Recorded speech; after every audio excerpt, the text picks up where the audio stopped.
संतान प्रति सर्वदा जो स्नेहपूर्ण व्यवहार करती उपकार करती सही ऋण केबे मध्य परिशोध करा जाय न पारे।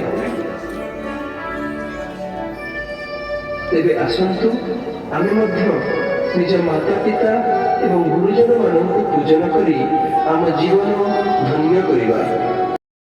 ताकू सबुआड़े पालन करने निष्पत्ति नेले एवं फेब्रुआरी 14 तारीख को 2008 मसीहा ठारू मातृपितृ पूजन दिवस रूपे पालन करा।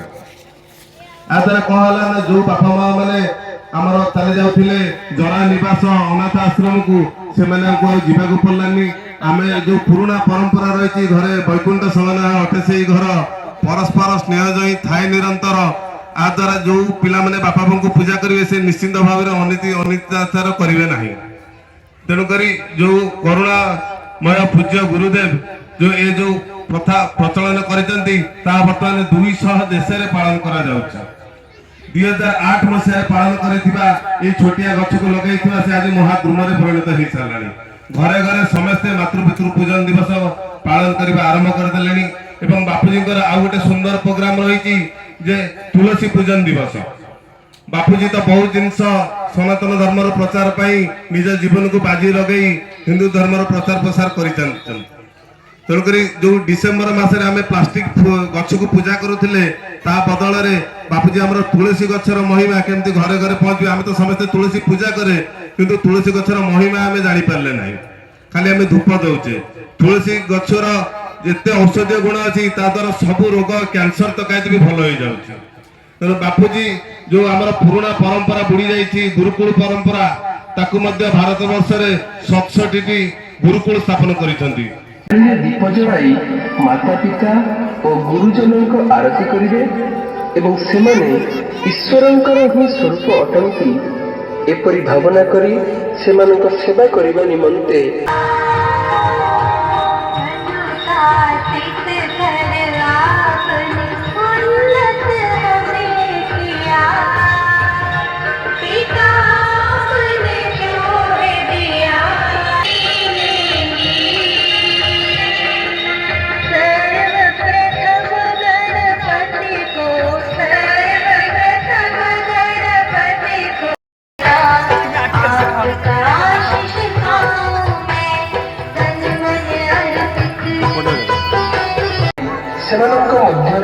ईश्वरीय अंश दर्शन करंतु। यह ही हेउछि वास्तव प्रेम दिवस मातृपितृ पूजन दिवस। निजर माता पिता को प्रीतिपूर्वक चाहि एही पवित्र संकल्प करंतु। पिला माने एक नयने पिता माता को आखि को देखिबे।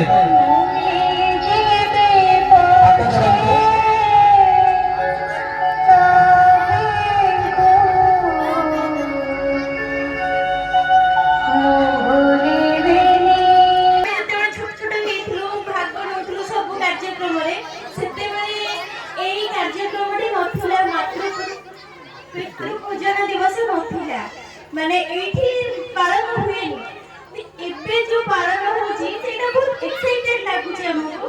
मु एठी देखि गुटे छोट छुआटा जण पूजा करला सी कांदी पकेला ताकू जे पचारी बाबा कोन हेची सी किछि कहि परले आउरी कांदी लागला कि छोटे एठी थिला एबे किछि जानि परली कि बापा मां आछन कि नाही से जहां को पूजा करला सी किए एबे सी भी जणे नांती किंतु छुआ माने भीतर एबे से इमोशनटा आसी जाईची नाही बोले कि सेमिति नाही। छुआ माने भी बुझिले धीरे धीरे एडा ओडा खुशी लागुची जे आमे तो एबे सब मॉडर्न हो गेलुनी। छुआ माने को इंग्लिश मीडियम स्कूल ले छाडी दउचे सब होउनी इंग्लिश मीडियम स्कूल ले कहि परिबिनी एबे सरकारी विद्यालय मानकरे कार्यक्रम होउथिबो किंतु ए जिनसटा बहुत भल लागिला। आउ आम भीतर जो इमोशन थाए सेटा केमिति के जणी बाहर आसे छुआ माने भी खुशी हो जांती। मो झियो तो बहुत खुशी अछि। ए कार्यक्रम जो माने करछंती नेताजी युवा परिषद समस्त सदस्य मानकु विशेष मो काकू को बहुत बहुत धन्यवाद देवी। समस्त को धन्यवाद देवी। बहुत भल लागिला। पवित्र शुभ दिन स्वागत करुच्ची ଯେ ଏଭଳି କାର୍ଯ୍ୟକ୍ରମ ମୁଁ ତ ବହୁତ ଜାଗା ଯାଇଛି, 5-7ଟା ସ୍କୁଲ ଆସିଛି, କିନ୍ତୁ 2006ରୁ ମୁଁ ଯାହା ଅନୁଭବ ଏବଂ ମୋର ଯାହା ଅନୁଭୂତି ମୁଁ ତାକୁ ମାନେ କିଛି ମାନେ ଖୋଲାଖୋଲି ଭାବରେ କହିପାରୁନି। ଯେତେବେଳେ ମାତୃପିତୃ ଦିବସରେ ଯୋଉ ସଙ୍ଗଟି ଲାଗିଥିଲା, ମୁଁ ଆଶା କରୁଥିଲି ପ୍ରାୟତଃ ସମସ୍ତ ମା ଭଉଣୀ ମାନଙ୍କ ଆଖିରେ ଲୁହ, ମୁଁ ମଧ୍ୟ ମୋ ଆଖିରେ ଲୁହ। ତେଣୁ ଏଇଭଳି ଭାବନା ରଖିଲେ ଆମ ହିନ୍ଦୁ ସଂସ୍କୃତି, ସନାତନ ସଂସ୍କୃତି ପୁନରୁଦ୍ଧାର ହେବ ଏବଂ ଆମେ ଆମ ପ୍ରଥା ପରମ୍ପରାରେ ସମସ୍ତେ ରହିବା ଏବଂ ଏଇଭଳି ସମସ୍ତେ ମାନେ ଆସନ୍ତା ବର୍ଷ ସମସ୍ତେ ଯୋଗ ଦେବା ପାଇଁ ମୁଁ ବିଶେଷ ଭାବରେ ହାତ ଯୋଡ଼ି ଅନୁରୋଧ କରି ସମସ୍ତ ମା ଭଉଣୀ ମାନଙ୍କୁ ଧନ୍ୟବାଦ। ମା ସରସ୍ୱତୀ ପୂଜା ଉପଲକ୍ଷେ ନେତାଜୀ ଯୁବ ପରିଷଦ ତରଫରୁ ଏ ଯୋଉ ଗାଁର ପରମ୍ପରା ଯୋଉ ଲିଭି ଯାଉଛି ତାକୁ ଆଲୋକ ଭାବରେ ଜଳେଇବା ପାଇଁ ପିତା ମାତାଙ୍କର ଯୋଉ ପୂଜନ କରାଗଲା, ଏଥିରେ ସମସ୍ତେ କିଛି କିଛି ଶିଖିଲେ ଏବଂ ଗୀତା ପାଠ ମଧ୍ୟ ଶିଖିଲେ। ଯାହା ହଉ ଏଇ ପରମ୍ପରାକୁ ମନେ ରଖି ଯୋଉ ମା ଆଉ ଯୋଉ ଛୁଆ ଏ ସନ୍ତାନ ଏଠୁ ଯିବେ, କାଲି ସକାଳେ ସନ୍ଧ୍ୟା ସକାଳେ ସବୁଦିନେ ପିତା ମାତାଙ୍କୁ ପ୍ରଣାମ କରିବେ। ଏଇ ହେଉଛି ଆମ ପାଇଁ ବହୁତ ଗୌରବ। ତେଣୁ ଇଏ ଆମ ସନାତନ ଧର୍ମ ହିନ୍ଦୁ ଧର୍ମର ସଂସ୍କୃତି। ତେଣୁ ଆମେ ପିତା ମାତାଙ୍କୁ ପୂଜା କରିବା, ସମସ୍ତେ ମୁଣ୍ଡ ଲଗାଇ ତାଙ୍କୁ ପ୍ରଣାମ କରିବା। ଏ କଥା କଲେ ସନ୍ତାନର ହୃଦୟରେ ପିତାମାତା ପ୍ରତି ଗୋଟେ ସ୍ନେହ ଆସିବ, ମାର ମଧ୍ୟ ତା ସନ୍ତାନ ପ୍ରତି ଦୟା ହବ। ଇଏ ହଉଛି ପିତା ମାତାଙ୍କର ପୂଜନ। ତେଣୁ ମୁଁ କିଛି କହୁନାହିଁ, ଏଭଳି ସବୁଦିନ ପାଇଁ ଏ କାର୍ଯ୍ୟକ୍ରମ ଚାଲୁ। ଏମିତି ନେତାଜୀ ଯୁବ ପରିଷଦ ତରଫରୁ ଏ ଅଞ୍ଚଳରେ ହେଇଥିବାରୁ ମୁଁ ଧନ୍ୟବାଦ ଦଉଛି।